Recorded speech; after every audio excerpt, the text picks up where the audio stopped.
Hello again, my name is Damien Murphy and I work for Innovations in Dementia. And welcome to this, the second in our short video series on supporting a person as a community volunteer during the COVID crisis. Ideally, you'll have already seen our first short video that covered getting things ready to support a person living with dementia. Now, one key aspect of volunteering that the government has mentioned is that of accompanying people to and from hospital appointments, for example. So the focus of this video today is about supporting a person with transport.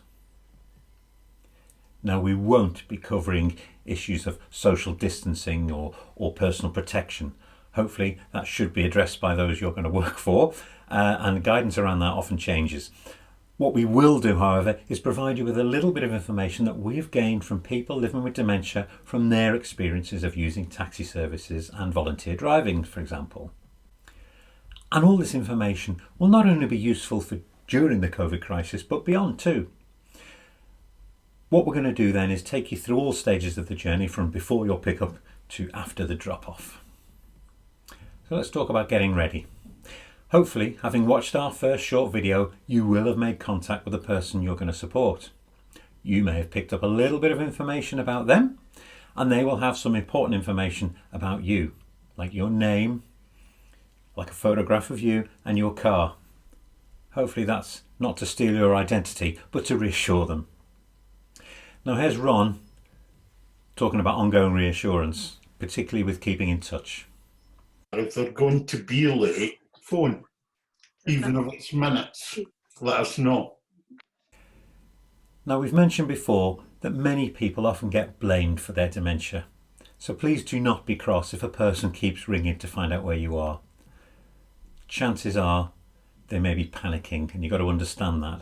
They may have thought that they've been forgotten, or that in fact they themselves have made a mistake and got the day wrong. Dementia is nobody's fault. Okay, let's talk about the pickup. You arrive at the house. Make sure you get out of the car to show your ID, but also that beaming smile of yours. Now, if you've had a chance to gather some of this information in advance, that's great. But here's Ron, Gail and Wendy with a few reminders and extra tips for you. If they know the person lives alone, for them to look and check, have we locked the door? Have we got something with us, a bag or... Now, I always travel in the front of the car because I'm more comfortable. I always travel in the back because I don't like to be in close proximity of people. It's that individual bit that we need to get across. Not to chatter too much, so it's important to ask people whether they like to talk or whether they like it to be quiet, because some people talk very fast. And if the radio's on, don't talk.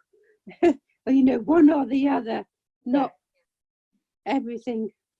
Now, they're all fairly simple points, but they can make a huge difference in how smooth the journey is going to be for the person that you're helping, and for you too.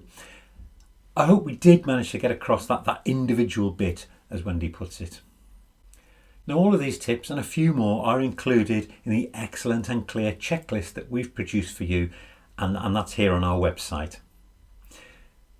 As we mentioned in our first video, it would be good to complete this with the person you're going to be helping before you start your first job. Right, it's about time we got going on that journey. So the person is sat in the car, listening to the radio in their preferred seat, or maybe chatting to you, one or the other, not both. However, I want to also now mention a couple of important things to consider.